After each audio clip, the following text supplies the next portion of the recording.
Hello audience, welcome. গল্পে শুরু হয় এক গভীর জঙ্গল ভেদ করে যাওয়া এক বিশাল নদী থেকে। জেফ নামের এক লোক তার কয়েকজন সঙ্গীকে নিয়ে সেই নদীর বুক দিয়েই এগিয়ে চলছে। তাদের কাজ হলো সাপ ধরে শহরে বিক্রি করা। তবে আজ তারা যে এলাকার দিকে যাচ্ছে সেটি ছিল এক অভিশপ্ত জায়গা। বোটের ক্যাপ্টেনও জেফকে সতর্ক করে বলে যে ওই এলাকা বিষাক্ত সাপে ভরা, আর সে শুনেছে ওখানে ক্রিমসন নামের এক বিশাল অ্যানাকোন্ডা থাকে। যে একবার সেখানে যায় সে আর ফেরে না। কিন্তু জেফ হেসে উত্তর দেয়, তুমি শুধু আমাকে ওখানে পৌঁছে দাও, তুমি তোমার টাকা পেয়ে যাবে এবং বোট নিয়ে ফিরে এসো। তারা সেই জায়গায় পৌঁছায়।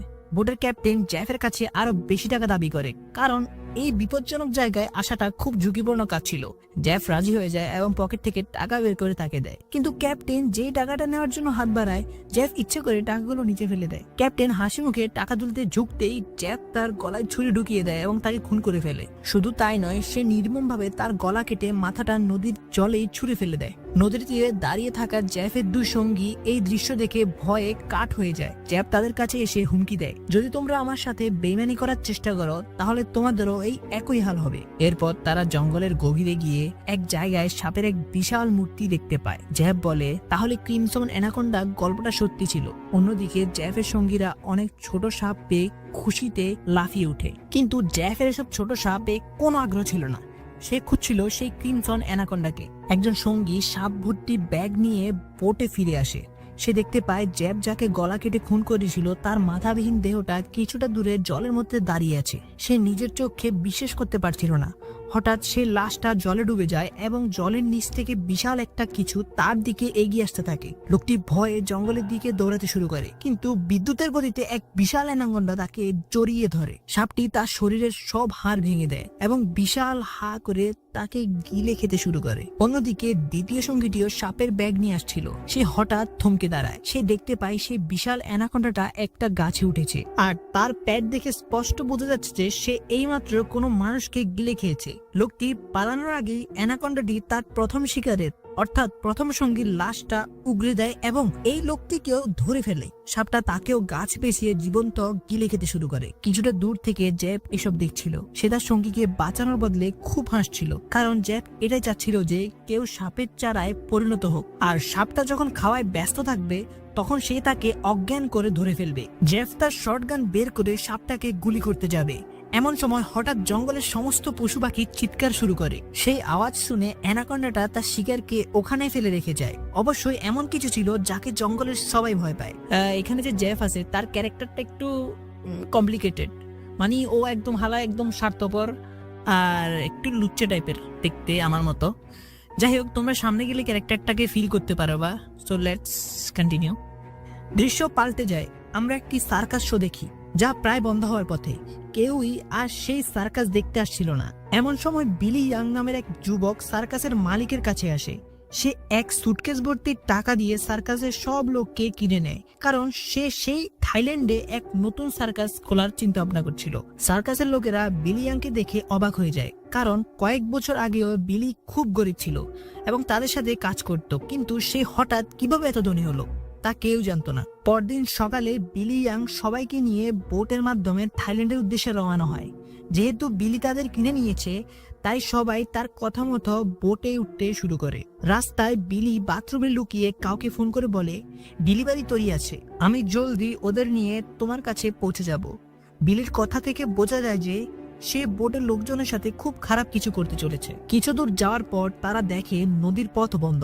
অনেক কাঠ আর কন্টেইনার দিয়ে কেউ রাস্তা আটকে দিয়েছে। বোটের ক্যাপ্টেন বলে, আমরা অন্য রাস্তা দিয়ে যেতে পারি, কিন্তু তাতে থাইল্যান্ড পৌঁছাতে অনেক দেরি হয়ে যাবে। বিলি এতে রাজি হয় না। সেই ক্যাপ্টেনকে হুমকি দেয়, যাই হোক আমাদের সময় মতো থাইল্যান্ডে পৌঁছাতেই হবে।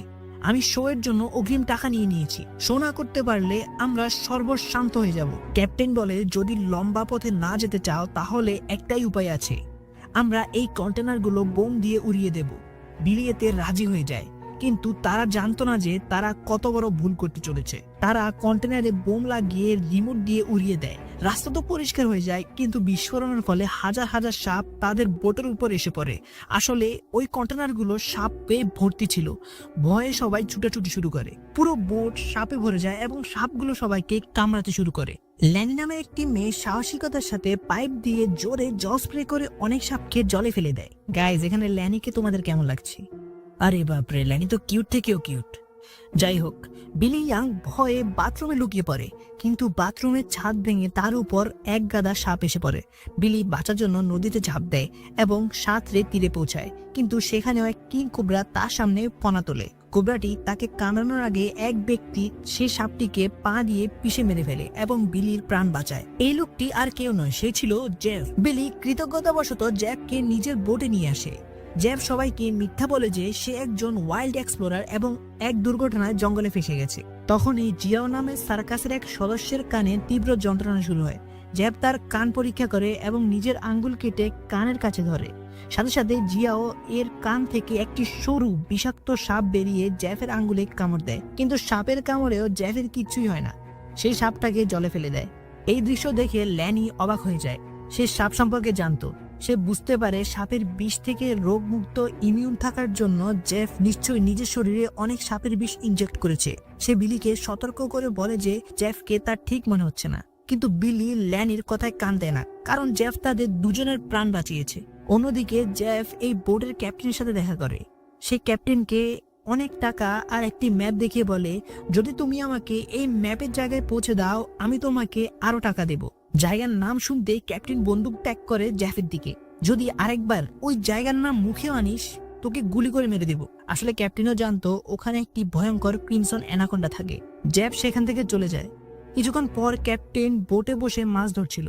হঠাৎ কেউ তার ছিপটা জলের নিচ থেকে জোরে টানে। ক্যাপ্টেন ছিপটা তোলার জন্য ঝুঁকতেই কেউ তাকে টেনে জলের নিচে নিয়ে যায়। এই কাজটা জেফই করেছিল। ক্যাপ্টেনকে মারার পর জেফ হালায় তার লাশটাকে অ্যানাকোন্ডাকে ডাকার জন্য চারা হিসেবে ব্যবহার করে। কিছুক্ষণ পর সবাই ক্যাপ্টেনকে খুঁজতে থাকে, কিন্তু কোথাও পায় না। ল্যানি সন্দেহ জেফের উপরে পড়ে। সে জেফকে জিজ্ঞেস করে, ক্যাপ্টেন কোথায়? জেফ উত্তর দেয়, আমি জানি না, এটা জঙ্গল, এখানে মানুষ হারিয়ে যাওয়াটাই স্বাভাবিক। তখনই পুরো জঙ্গল অদ্ভুতভাবে শান্ত হয়ে যায়। সব পশু পাখি চিৎকার করে পালাতে শুরু করে। তারা জলে এক অদ্ভুত আলোড়ন শুনতে পায়। জেফ খুশি হয়ে বলে, কিছু একটা বড় জিনিস আসতে চলেছে।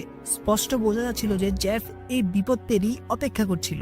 নদীর গভীর থেকে এক বিশাল অ্যানাকোন্ডা জেফের পাতা ফাঁদের অর্থাৎ ক্যাপ্টেনের লাশের দিকে এগিয়ে আসে। জেফ অ্যানাকোন্ডাটাকে ধরার চেষ্টা করে, কিন্তু সাপটা এতটা সহজে ধরা দেওয়ার পাত্র ছিল না। হঠাৎ সে অ্যানাকোন্ডা তাদের সামনে ভেসে ওঠে। এটি আকারে অবিশ্বাস্য রকমের বড় এবং ভয়ঙ্কর ছিল।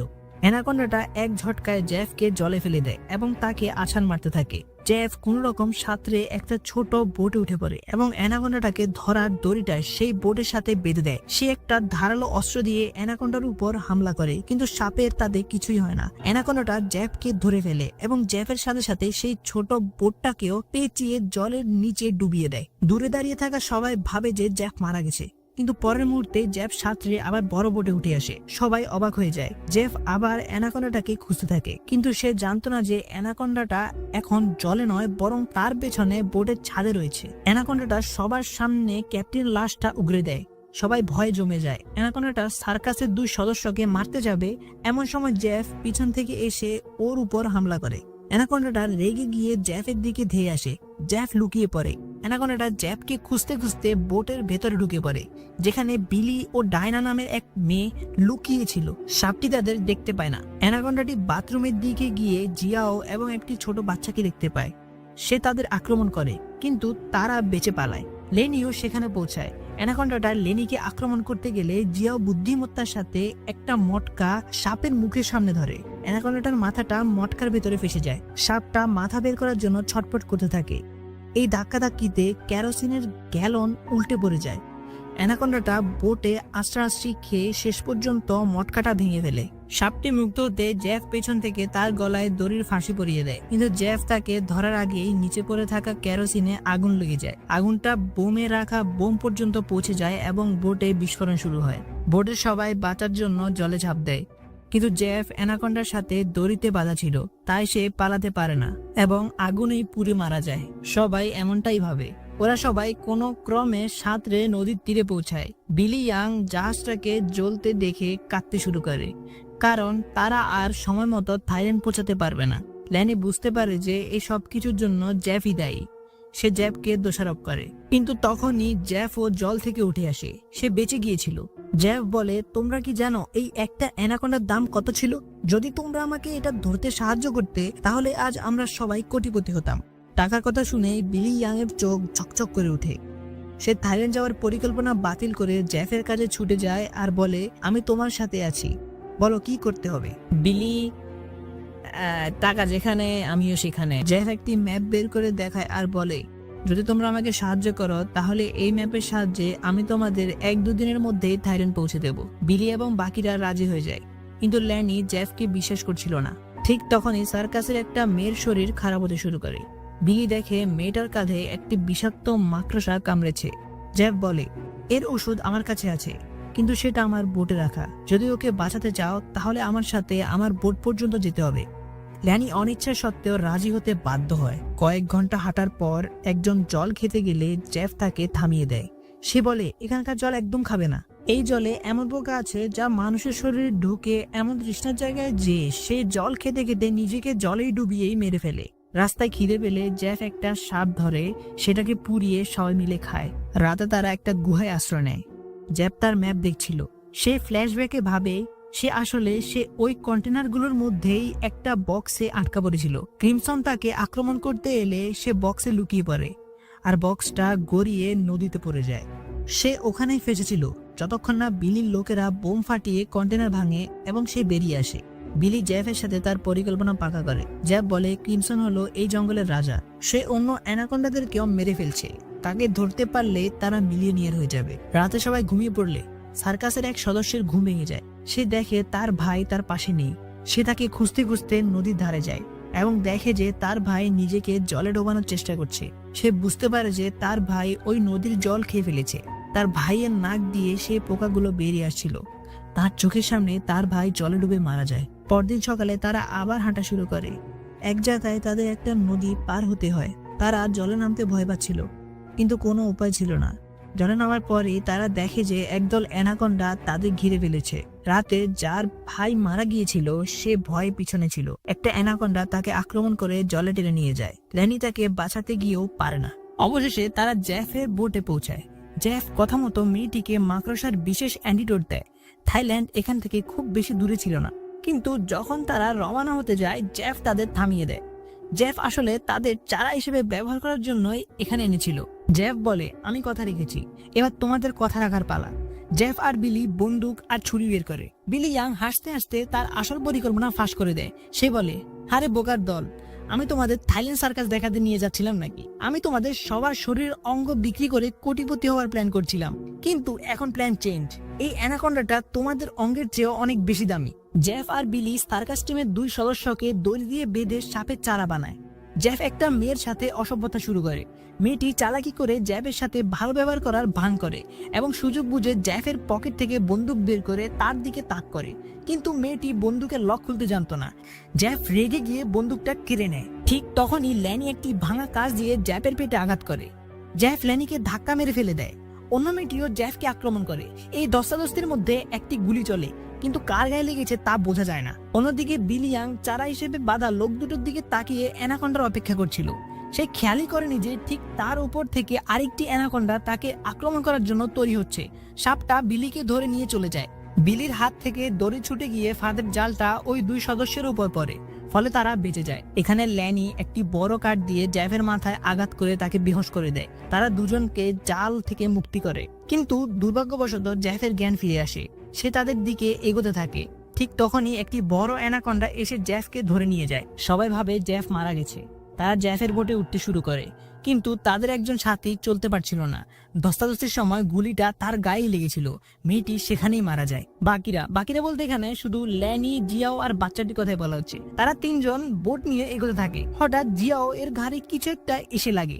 সে দেখে ওটা একটি ট্রাঙ্কুলাইজার ডার্ট। জিয়াও বেহুঁশ হয়ে যায়। আর এই কাজটা জেফেরই ছিল।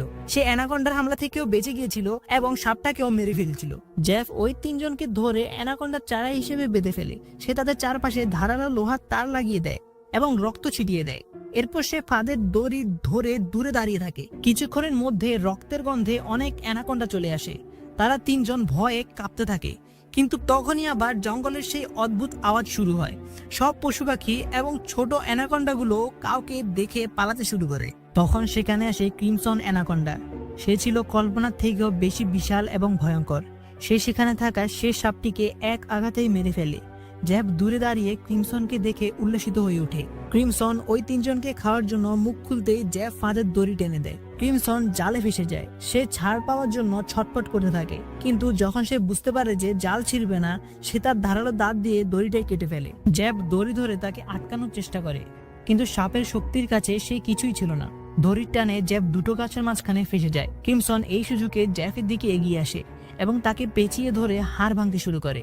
এরপর সে জ্যাফকে জীবন্ত গিলে ফেলে। অন্যদিকে বাচ্চা ছেলেটি নিজের দাঁত দিয়ে তাদের বাঁধন কাটার চেষ্টা করছিল। দাঁত দিয়ে রক্ত বেরিয়ে গেলেও সে থামে না এবং শেষ পর্যন্ত দড়িটা কেটে ফেলে।